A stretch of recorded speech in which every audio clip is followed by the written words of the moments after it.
The bottom line here is simple. Expectations for leaders have shifted, and the data proves it. According to the 2025 National Conversations in the Workplace study, it revealed 85% of working Americans believe that leaders need to be held to a higher standard when it comes to accountability, communication, and preparation. According to CNBC and the PR Newswire, they report 87% of company executives consider the impact on others when they make their final decisions. Now let's have an honest conversation about the realization versus the reality. 78% of business leaders make decisions first, and then they look for data that supports their decision. For my friend, Debra Bowers, she is a leadership, marketing, and sales culture strategist. She's the founder of Hexagon Media and the host of the long-running podcast, Deals with Heels. She worked with business owners, executives, and revenue leaders to build growth in psychological and human behavior rooted in clarity, without hype or hustle culture. Debra brings both an entrepreneurial and corporate lens to discussions surrounding leadership, sales, and decision-making. And Bowers joined me this week to have a conversation about optimizing leadership, sales, and collaborative culture in leadership, with a human-centered approach at the center of everything she does. I'm Kevin McShann. Let's have this conversation.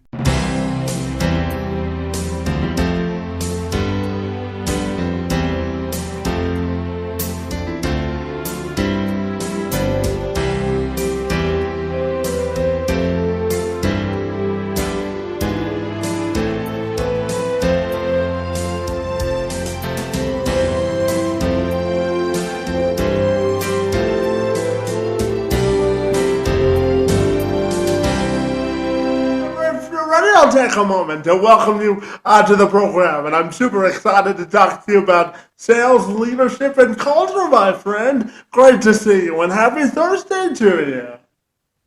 Same to you. Thank you so much for having me. Absolutely. So, Debra, I wanted to start our conversation by asking you about your opinion on how you believe social connection at work contributes to effective leadership, because, no matter what business you're in, it's all about leading and cultivating people towards a common cause. So I wanted to start by asking you about your opinion between what do you think it means to have social connectivity and production at work. What does that mean to you, my friend? For me, everything's about human connection, connecting with one another. That's how we build. That's how we compromise. That's how we understand one another. And so those social connections are important, and they're important to everyone, right? They're not just important to leaders. They're important to the staff too. And I think we see overall, especially in America, a lack of employee loyalty because those conversations, right, they only build that trust when there's trust involved. And if you don't trust what you're getting from leadership, it's very difficult to connect with them. It's very difficult to connect to the company in a meaningful way. So, and then it doesn't feel authentic if they're just doing it because it's on the list of things I'm supposed to do. That real earnest connection with people, the days of having a company picnic and bringing your whole family out and everybody kind of gets to know everybody and all of the kids, and learns about people that are different than them, that have different jobs than them, and really bonding and connecting with other people in the organization is essential to great leadership. And I feel it on the downside, right? Well, you're talking to somebody that tries to speak in the diversity, equity, and inclusion space. And as you know, especially in the States, it's gone under a little bit of an extreme makeover, my friend. And I'm curious to ask you, why do you think that is? And what do you think are companies missing out? You know, if they don't want to accept that sort of competitive advantage. What are your thoughts there, my friend? I think that corporations have really lost touch with what makes them special, what gives them longevity and their identity. And that is in their people and their people feeling included. We are so driven by profits and corporate profits and CEO pay and shareholder growth. And it shouldn't be more focused on shareholder growth than it is on your clients and the consumers and the people that work at your corporation. And there has been a huge trend that grows the top without growing the bottom. We have a very K-shaped economy with the top being very, very big and then skinny middle and then a really big lower middle. And that is not, it's not healthy. It's not healthy. And it is reflected in the loyalty and the inclusiveness of other people. Because when you are fearful, when you're an employee, for example, or a leader, and you're fearful about the future, you're fearful about how you're going to survive, cost of living has incredibly gone up, and your employees, the people that work for you, that look to you for guidance, are having a very similar problem, if not more extreme. And you don't know how to guide them out of it because you aren't being guided out of it. You're being hyper focused on more production, more profit, more sales without any way to get there. And sales at its core is a transfer of enthusiasm.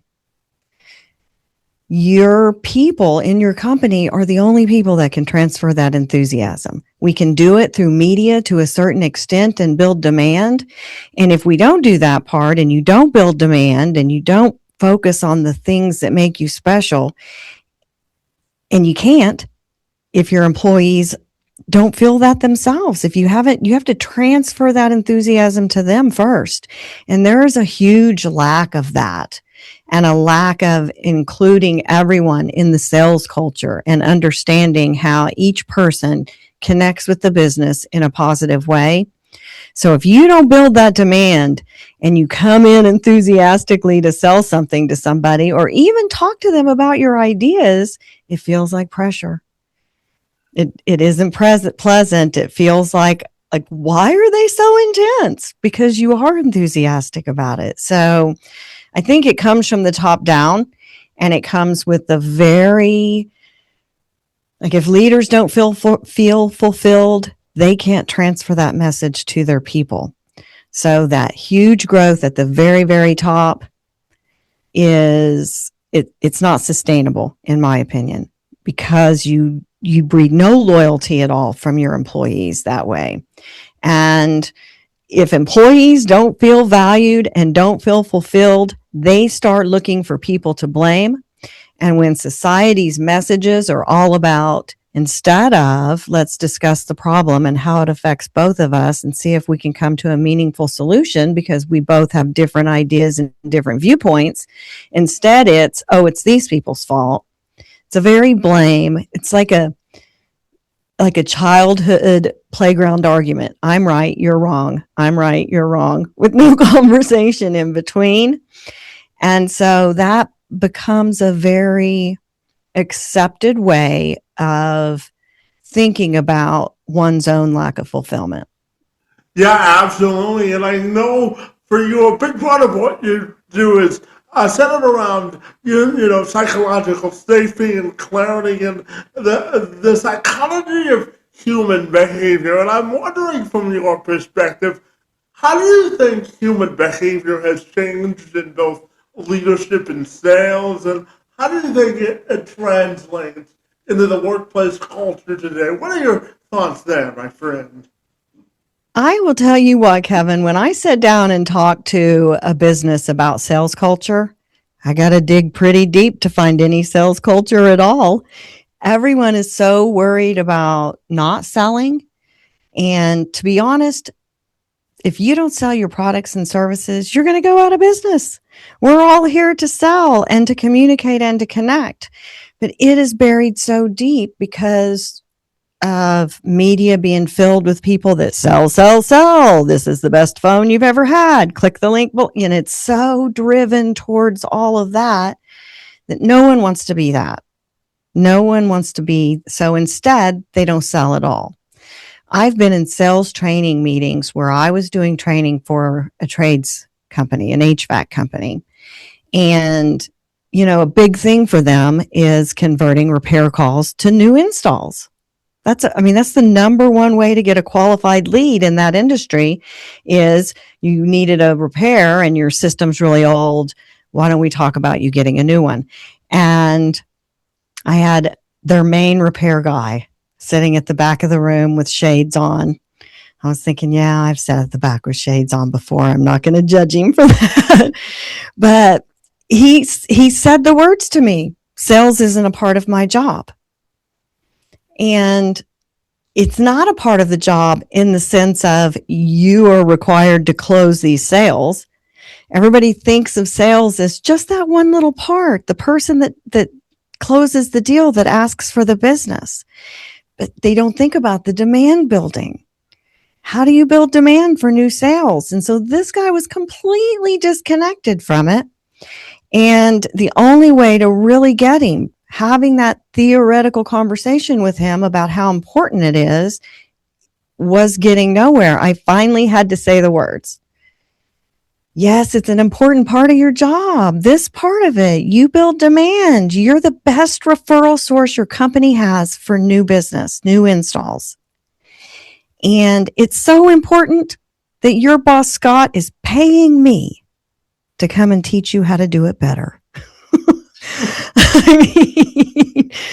But no one wants to talk about it. No one wants to be someone that is a receptionist that answers the phone and to have a part of their job say it's sales, because it makes it feel performance driven. And if somebody doesn't have sales training at all, they are really gun shy from that.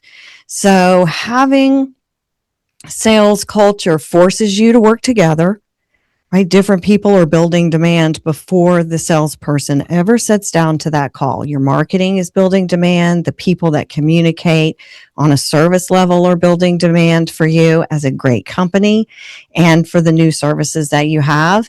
They all have to feel included in that process, and they have to feel enthusiastic about their part of the whole process in helping people. So if the leadership doesn't feel that, and they're not training on it and helping people understand how the whole process works together, then none of those frontline people feel it, and they're not connected to the sales team. They're not connected to the process. Some of them don't even think about it in the sense of, if we don't get business, I may not have a job. They're there, they're trading hours for dollars, and they're disconnected from the enthusiasm of the business. Yeah, absolutely. And, Deborah, I want to know about Hexagon Media, my friend, because I know it's all about helping clients through leadership and sales culture, as we've been discussing, my friend. And your podcast, my friend, which I know has been long running, and it's got a creative title, my friend, deals with heels, my friend. So tell me about the podcast and Hexagon Media and what you want people to know, my friend. When I first started my life over, right, my kids had all left the nest, and I had my marriage of 20 years had fallen apart. And then the final thing was that my mother passed away. And we were very close. She lived with me off and on for 5 years when she had cancer, and it was devastating. I didn't know what I was going to do. Hadn't I didn't have any of my own passions left, and that became very evident when all of those things left this big hollow space that hadn't been filled up yet. And I had no idea how to fill it up and do any of those things. And I had been in corporate world building marketing and sales departments, and then had taken a break, and I really was passionate about sales and about marketing. So I stepped back into that space and started Hexagon Media. And as someone that I can do every part of the marketing cycle and sales cycle, because I worked in very competitive industries in marketing, in the marketing department that was always adjacent to a sales department that had tons of salespeople in it. We were sales driven industries. And so being able to do it all, it took me a little bit of time to find my way. And how am I going to align with all the different kinds of agencies that are out there?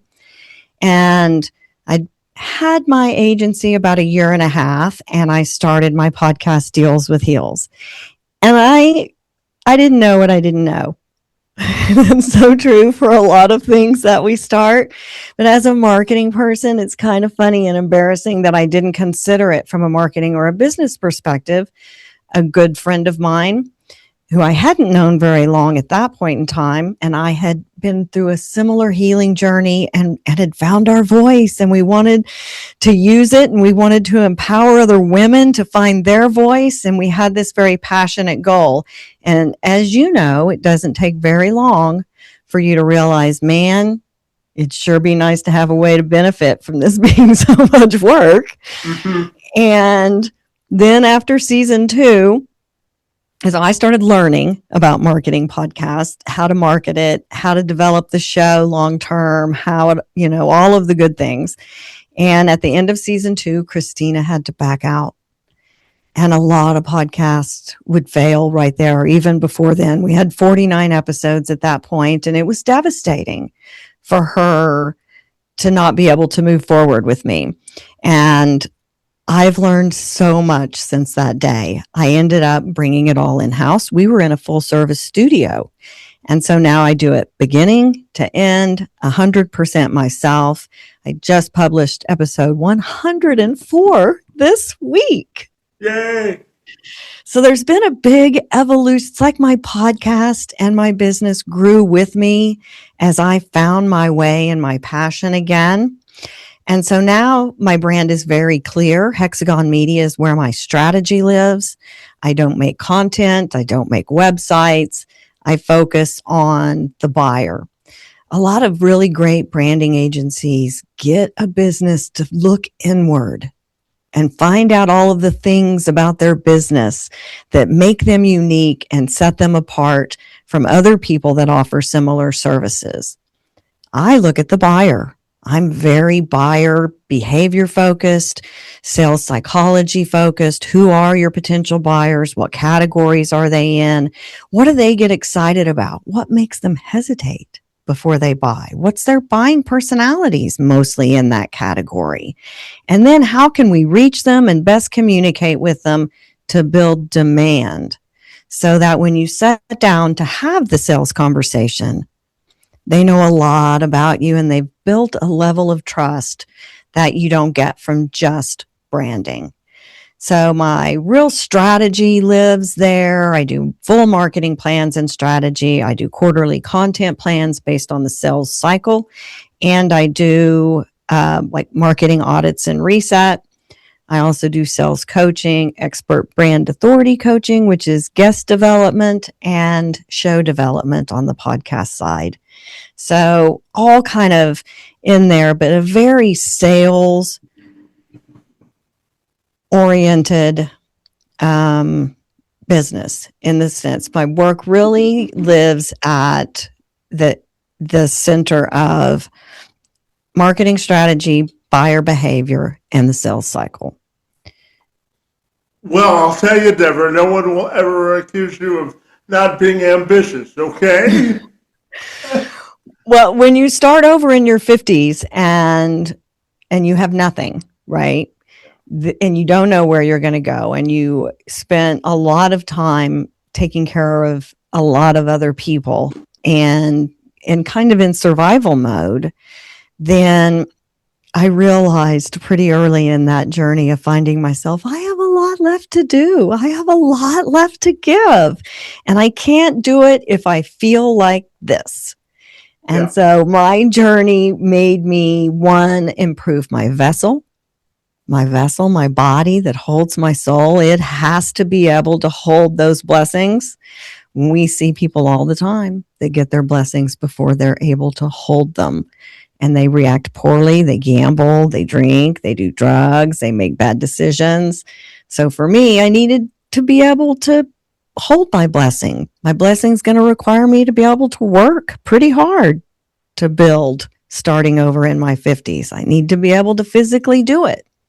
Yeah. So it was important for me to find that way and that growth with, and you can really see it in my podcast and how it's changed. I have had 55 episodes in a row, weekly content, no break.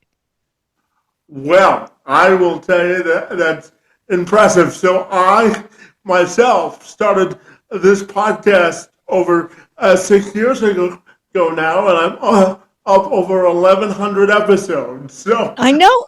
Bow down to the king, right? Bow down to the king, Kevin. You are awesome. Well, I tell you, it's either a labor of love or insanity, one of the two, right? Hopefully a bit of both, because they're both kind of fun sometimes, right? Yeah, absolutely. And I always tell people, if you want to kill some time during the day, go edit a podcast. No, I'm only kidding. But I'm also curious to ask you, Deborah, because I'm a big believer in the power of self-reflection and really, self-reflecting on life events. And I'm wondering, as you were going through rebuilding your life in your 50s, how much self-reflection did you do? And what did you learn most about yourself that surprised you, my friend? I am someone who has always been, incredibly hard on myself, set really high goals. I'm Gen X. I was part of the GATE program. If you were a kid in the 70s, and I don't know how they picked it, I was a pretty smart kid, and I just assumed that was it, the gifted and talented something. And if you were in that, and I had a single mom, my dad died at a young age, and I learned value through achievement. If I kept achieving, my mom was happy. I made everybody happy if I continued to achieve. And that's not sustainable into adult life. When you're a kid, there's all kinds of stuff to achieve. I had a test. I had 3 tests. I made the basketball. I mean, there's so many things that you can achieve. And so for me, I did a lot of self-reflection, and I did it.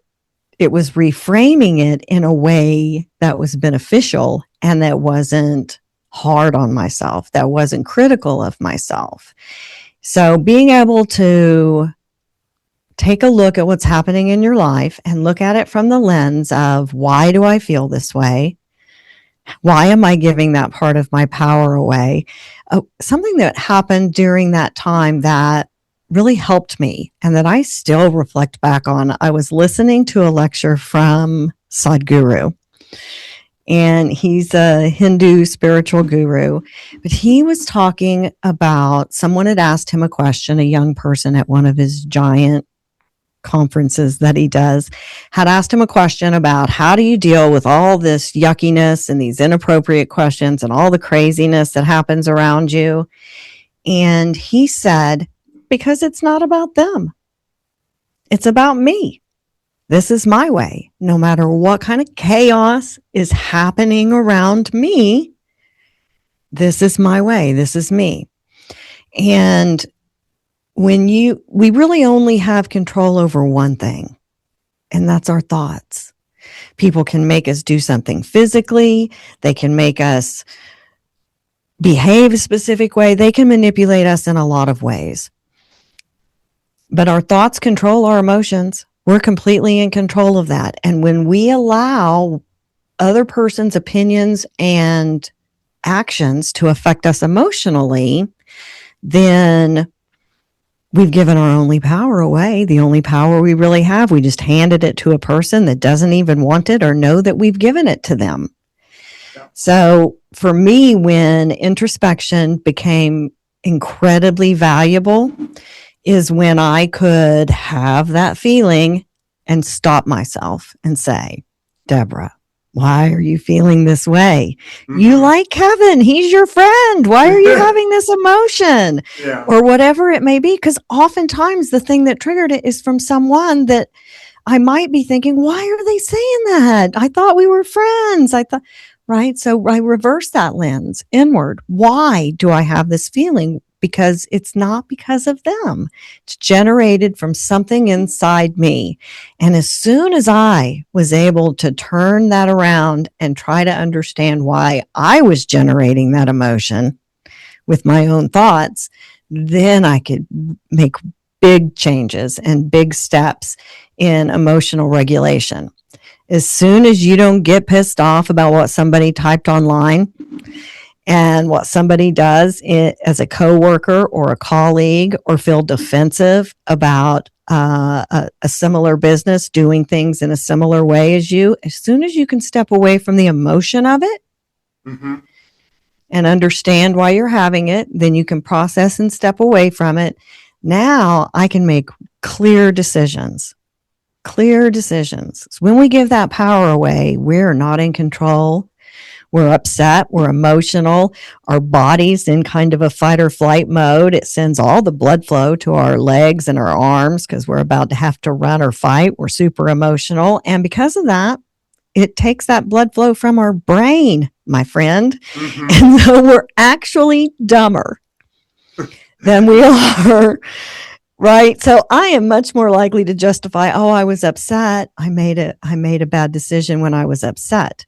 But to actually say, I was dumb. So I'm going to step back and say, I'm not going to make a dumb decision because I'm upset mm-hmm. and justify it. So as soon as it was a big deal for me to take that step and be able to stop myself, recognize, okay, I'm feeling emotional about something that feels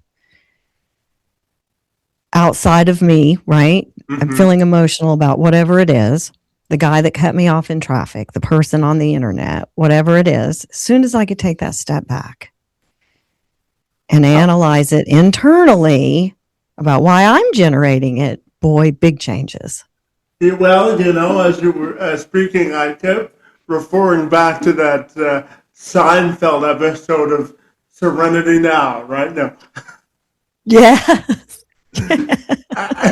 Absolutely. And Debra, I wanted to ask you about strategic decision making because, McKinsey did a study last year that found only 28% of executives view that their strategic decision making as high quality, although more than 80% of those surveyed in this study said that making strategic decisions with clarity and confidence was a top priority. Only 28% felt that they were high quality, my friend.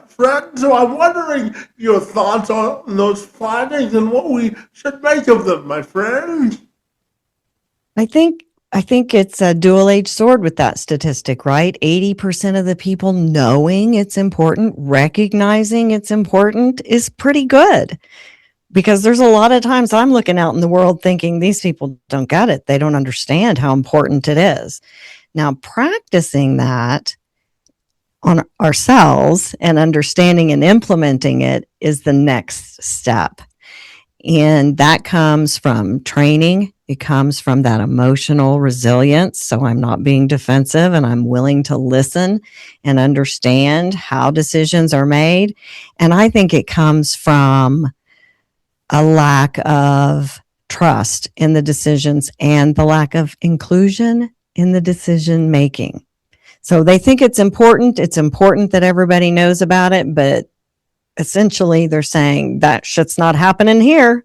So, and I think that that's probably accurate when you look at leadership. They know, but they feel like their hands are tied. They don't feel empowered to make good decisions. And they feel like decisions are solely focused on profit, not on the humans that are there. So they feel very disconnected from it. And including them in that process, building trust with your leaders so they feel like they're a part of it. Now they can go and communicate those decisions in a meaningful way to their employees, the people that they're in charge of leading. It's like having the dad or the mom that's just, I said no. Well, why? Well, because I said so. No one feels empowered about that decision. And that's kind of where we are right now. Yeah. The decisions are made at a very, very top level, and everyone else is just meant to endure them and pass the message along. So I think it's kind of promising that 80% of the leaders see it. Yeah, absolutely. Debra, as you know, I do some professional speaking, and on the professional speaking side, we're always interested in solving pain points and coming up with a value proposition. So I'm wondering your opinion on the most effective way to solve pain points and come up with a value proposition in today's sales world that really moves the needle of progress forward. What are your thoughts there, my friend? It really comes down to learning about your buyers and your prospective buyers, who they are, what are their pain points, and they are different. You can talk to someone and they will say, everyone that owns a house can be my customer. Well, that's not helpful, is it? Lots of different kinds of people own houses, lots of different socioeconomic groups, lots of different types of jobs and passions. They shop at different places. They're on different platforms online. Some of them are very price driven. Some of them are skeptical. Some of them need lots of information. So really getting tight on who those people are. And they're not going to be all the same. Your pain points for your business are not the same for each of your customers. And they feel like the pain point is always price. And I think that's indicative of a large population struggling financially more than anything else. Or you're targeting people that are in this low-cost provider area and they need a deal. And that's okay if that's your market and you target towards them. I think the most effective way for an entrepreneur is to focus on the 35 and 45% that have a bit more discretional income. Most entrepreneurs provide a high level of service and let the corporations that can turn them and burn them take care of that low-cost provider space. And so getting to know those buyers, though, who are your buyers? Who do you want to work with? Who's buying your stuff now? Who, when you started your business, you had a group of people you thought you were going to get business from, and you haven't yet. Let's dive into why they haven't. And so really understanding who your buyers are, what their behaviors are, and getting tight on how the messaging works with them. But it really starts with understanding the consumer, and because they already know you already know yourself and your brand and why they should do business with you. You can scream that as loud as you want, but if it's not tailored to the specific buyers you're trying to attract right now, then that message falls flat. So it's very important to those specific pain points for your specific target. And the only way to know those is to really get to know them. And sometimes it's hard to step back and see it from that perspective. And it takes having someone like me or some other guide that can talk to you through it and help you understand it in a way that you can now help identify the pain points. The business owner knows what they are. Mm-hmm.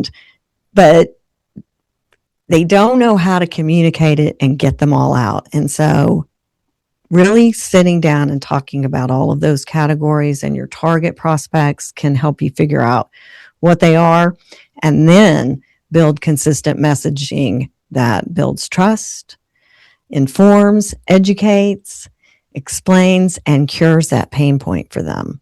Now you've built demand. Mm-hmm. And now when you sit down to talk to them, they're prepped a little bit. You've done a little bit of that work. That's why you can't close someone the first time you meet them. You haven't earned the trust. You haven't earned the right to ask for the sale yet. You got to build demand. And different buying personalities, you have to do that in different ways. Demand in relationships, right? They got to build relations. Yes, you have to be able to connect. You cannot exchange enthusiasm without forming a connection. You can try to, and it feels like pressure. And that's exactly what everyone wants to avoid when they're selling. I don't want to feel salesy. I don't want to feel like I'm pressuring people. And even if you don't intend to, if you haven't prepared them for the conversation with demand building, then it feels like pressure even when you're not pressuring. Mm-hmm. Like bombardment. Oh, well, you don't know that yet. Let me tell you about it. And right. And it just keeps coming. And you really have to slow down and realize I haven't done the prep work. I'm going to have to do that prep work in person now and start now and close them later. Yeah, absolutely. And Debra, I'm curious to ask you about the younger generation, because our friends over at KMG say by the end of 2035, it's expected that the younger generation will make up more than 80% of the American workforce in the advanced economies, my friends, millennials, Gen Zs, and Generation Alpha. They say are reshaping organizational values and pursuing what they call sort of the social economics of organizational culture rather than focusing on individual company demands, my friend. So I'm curious to ask you about creating social purpose within a business and how that, is sustainable going into the future, and whether you see any strategic risk by doing that, my friend. What are your thoughts there, my friend? Well, I have some firsthand experience with those younger generations. I raised 5 kids. They range in ages from 32 to 24. So I hit millennial and Gen Z pretty well. And I've got 1 grandkid. She's only 2, so we don't count her all the way in yet, but she's like the only one that matters, Kevin. Until April, I'm having 2 more grandbabies then. I got you. I think that, that's kind of the way it is, right? The younger generations move in. I'm Gen X. We hit those boomers hard when we came into the market. And I think that's always part of it. But these newer generations, especially the very young millennials and pretty far into Gen Z, the younger groups of mine were much more video game driven. They were much more screen driven. Their school books were replaced with Chromebooks. Right. So they have a very online thing happening. We've also produced generations that have less ability for critical thought than their older generations. And that's unique. That doesn't happen very often. Typically, newer generations are more savvy, but we eliminated the things that make us uniquely human, the things that help us grow our brains and those pathways and that help us connect. I mean, getting my Gen Z kids to make a phone call, a telephone call. No, you cannot ask an HR question via text. You have to make a phone call. They are driven in different ways, and their fears are based in different things because of practice that they haven't had that. So it's definitely true. It happens by attrition, although there's also trends that say Gen X is going to work longer than any other generation ever has. And I think that probably is true for me as well. Although ageism and inclusion of older adults is I mean, that's a big issue right now. We require more investment in salary because of our knowledge and our wisdom. And so we're back to that corporate profit thing where we got to get rid of those people. Don't tell us a better way to do it. Just do what we say. And that's not going to cut it with all of this younger generation. They have to connect. And if they don't connect, they have no loyalty at all. They're just gone. They don't want to buy houses. They don't want to start families. They can see it, right? They can see the societal manipulation in a way that older generations couldn't see it because we started without it. It was done in a way that we couldn't see. And now they're able to see it. I don't want to have a 30-year mortgage. I want to be able to move wherever I want to go. I don't want to be tied down geographically by a loan. And they have a completely different way of looking at things. And I think it's important for us to embrace that as leaders so that we can connect with them and incorporate all of their knowledge into how things move forward. It's essential to build loyalty amongst them. And so the companies that are able to do that and really connect, find a way to connect with them, find a way to earn their respect in a way that they want to learn an old way of doing things and see it as valuable. And the converse is true as well. The leader needs to be able to see what value they can bring. They're different. They see things in a different way. And that's important because guess what? Those generations are going to be the consumers as well. Mm-hmm. So connecting with your employees that are in that generation is going to help you connect with your prospective buyers too. So it's inevitable. Yeah. We have to find a way to connect with them. Yeah, we have to find a way. Yeah, absolutely. And Debra, I'm gonna combine my next two questions because they're interconnected, my friend. You know, last year the Harvard Business School they released a study that revealed that between 20 and 28% of executives believe that organizations truly excel at decision making, saying that they only believe that they excel at decision making between 20 and 28% of the time.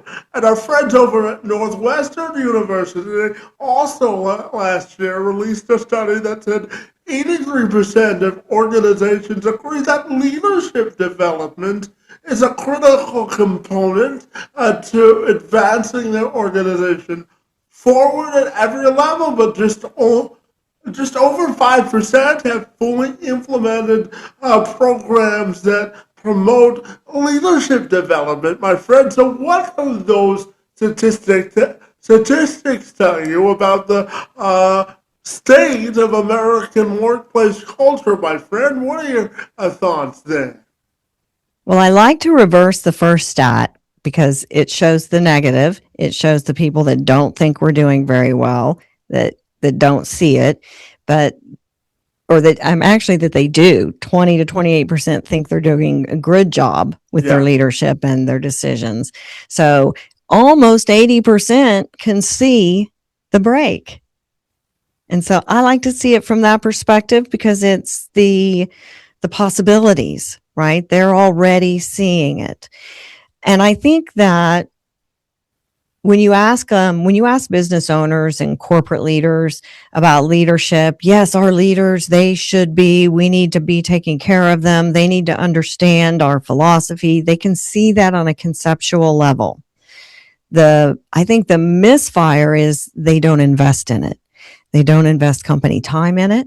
They don't invest time off for it, and they don't invest money in it. And they're seeing the results of that now with the lack of company trust, lack of loyalty, lack of long-term investment in employees. And those are the ones that are there for you, that will work the hardest for you, and instilling all of that trust. I think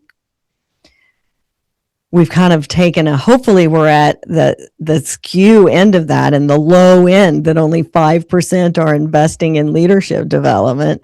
And I've worked in corporate America with a very fiscally conservative company before, and getting anything like that approved was incredibly difficult if it couldn't be tied specifically to revenue. And I think we have to walk away from that and see those indirect ties to growing revenue and having inclusion, because let's face it, without loyalty, you're spending money on turnover, you're spending money on retraining people, training new people, doing it over and over and over again, and wondering why are all these costs? Why aren't employees staying here? And it's not just about pay. It's about fulfillment. It's about trust. It's about feeling included and feeling like we're making a difference. Humans must have a purpose. They love to help other people. One of the best ways to connect with someone is to ask them for help, because they immediately let their guard down because you need something from them instead of vice versa. And we've lost that in helping our leaders, and it all trickles down in that corporate from the very top. So they know that they need to do it, but investing the time, investing the resources to do it is a different thing. And that circles back to such a huge focus on corporate profit, on CEO pay, on shareholder growth. And eventually that comes to head and it circles back around. And we're about to that point, my friend. Yeah. And part of that answer, you also gave me sort of the commercial sales pitch for the advantages of hiring people with disabilities when you talk about wanting to stay on jobs longer and reduce turnover costs. So I appreciate that. But I've got 3 questions left for you, my friend, and I'm curious to also ask you about, the importance of personal growth and investing in personal, development as leaders and employees. Because I asked you that question because LinkedIn did a study last year that revealed that over 70% of leaders acknowledge the significance of self-improvement and personal growth of their employees. However, there remains a substantial gap between the intentional action of really investing in self-improvement or personal development, my friend. They also say that 30 to 50% of leaders do not actively pursue personal growth as a company priority, my friend. So tell me, what do you think it tells you about the state of workplace culture in America today, my friend? What are your thoughts there? I think most people aren't invested in the company they work. They aren't believers. They're there to meet a goal, to have income and to survive, and they're hoping they can keep that job. And workplace culture is, we put a gym in, we encourage you guys to use it. If something tragic happens, they might bring a counselor in to have them available to talk to people. But it ends at that, as opposed to developing good decision making. I saw on LinkedIn someone that I worked with in the 1990s, a long, long time ago, that I've stayed in contact with. He works for a big communication company. He's one of those guys that doesn't speak unless he has something to say. So he's direct and quiet at the same time. And he posted that he just finished, I don't remember what the name of the class was, but I took note of it because it was about making good corporate decisions. He has a very high level job over like the whole Oklahoma City market, field personnel for a communications company. And I thought to myself, wow, I wonder if he's taking that class for himself, because that would be very much like him, or if their company recommended it and made it available and paid for it. So I think companies would like for their people to have personal growth and not have problems and not be emotional at work, but giving them time, giving them resources, investing in them internally, is something that is lacking right now. And it shows in those LinkedIn statistics where people know what they're supposed to do, but investing in that themselves is something they're not willing to do. Sometimes it's hard to make those choices as an individual to say, hey, maybe all of this is generating somewhere inside of me. What can I do to be better? How can I improve myself so that I'm received better? Often it's they just don't like me. I can't do anything right with that person, so I don't know why I should try. And so there's a lack of connection and trust in feeling confident to even suggest that maybe I could improve myself. So much easier to blame someone else.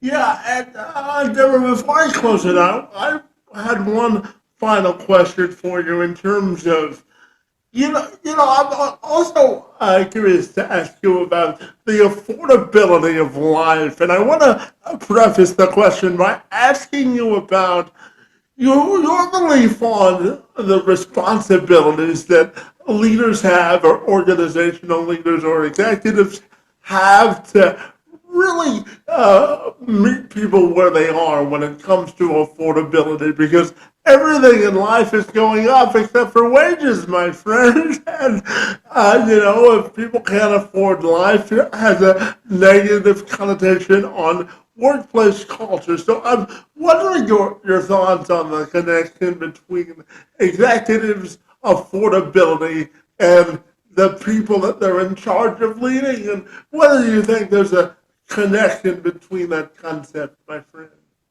I think there definitely should be. As leaders, we should be tuned in to our employees and how are they doing? How do they like working here? How are they surviving? A friend of mine is a part owner in a company, and he goes and he works there on the line sometimes just because he likes it. And every time he goes, he gives his lunch away to somebody who needs it more than him, that doesn't have lunch that day. And if you don't take time to note, like it didn't take him very long at all to notice this person never eats while they're at work. So having discussions, have you been fasting? I'm not going to assume you don't have lunch, but are you fasting? Is there a reason you're not having lunch? And having that conversation gave him a very unique perspective in they're paid pretty well. And yet this guy is still not able to find a way to make a lunch and bring it to work. He's got small kids. He's got lots of responsibilities. So it's important for all of the leaders, no matter what level they're on, to understand how their employees are doing. How are you doing? How are you surviving? They know prices are increasing. Most people that make more money have just bigger bills than the rest of us. There's no way they're not feeling it too, because they are. But they don't feel it on a survival level usually. And when you're not top leadership and you're struggling, it's frustrating when people don't understand that. And it comes right back to corporate profits and having the well-being of employees have to take a step back from shareholder growth and corporate profits.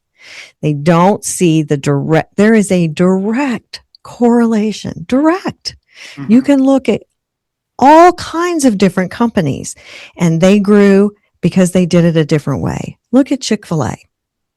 They pay their employees a living wage. They are tuned in. They train them.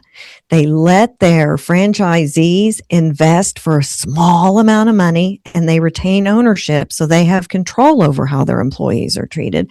They have the lowest turnover rate and some of the highest profit margins in the fast food industry. Not because the chicken's better than somewhere else. It's still fast food. Not because their lemonade's better, not because the waffle fries, right? It's because their employees care. They care because they're invested. They care. They're proud of where they work.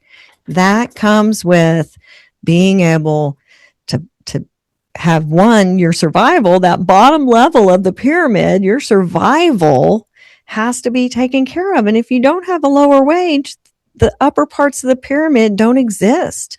I can't even consider personal growth and yoga and having emotional regulation. I can't buy groceries. I got to go hustle up a side hustle just to do that. So I can't grow personally within. When leaders can't see that and they are faced with goals from above them that are focused on shareholder growth, CEOs have a fiduciary responsibility, not to their employees, but to their shareholders. That seems like, I get the shareholder want to understand why it exists, but you should have that responsibility to your people also. And I simply don't think that they do. Yeah, absolutely. And, Debra, I'm going to end by asking you about how you want your personal and professional legacy to be defined. And if people want to get connected with you, my friend, what's the best way they can do that? When you're starting your life over and you're wondering, what do I have left to give? I've raised all these kids, and many people would say, oh, my kids, they're my legacy. But for me, it's if I can change how one person thinks about leadership, about power, about growth, whether personally or for their business, if I can have an impact on that and make them think about it in a different way, whether that's someone I know personally, whether it's through my work, whether it's sitting here on your podcast, or whether it's on my own show, then my legacy lives on in their growth and in how they interact in the future with other people that will influence them as well. So for me, that's really my legacy, being able to have impact on how someone thinks about something and have them move forward in their life in a way that is positive and has an impact on other people. That's it for me for legacy. And you can find out so much more about me on my website, hexagonmedia.net. You can find my podcast on all the podcast platforms and on YouTube. And I have a free resource called the Human Sales Playbook. And it's all about connecting with people on a human level. It has tips and tools you can use to help emotionally regulate before you talk to someone, to help you identify kind of your clear message about what you have to give and how you can reflect back in ways to keep you from being upset. Sales is always stressful and it involves rejection, and it's hard sometimes to not take rejection personally. So I say, rejoice in the rejection, friends. Rejoice. Those aren't your people. Let them go as quickly as possible. Don't hang on to them. And move on, and connect with people. And then you'll find the customers that are really meant for you. So I love that resource. I worked really hard on it, and I think it will help people see sales in a new way. Well, absolutely, my friend. I want to thank you for this conversation about human connection, sales, and leadership, my friend. I want to thank you for engaging in conversation with me and the good work that you do in both professional and personal leadership, my friend. And I want to thank you for being here this afternoon. It's most appreciated. Thank you so much for having me, Kevin. I had such a great conversation. You're such a fantastic host. Seriously, 1,100 episodes. It'll take me another 8 years to catch up to you. And that's if you stopped right now. Well, when you reach that milestone, I should come back to Oklahoma and we'll cheers to you, my friend. How about that? Absolutely. I'm down for that. Anytime you're in Oklahoma, you look me up and we'll have coffee.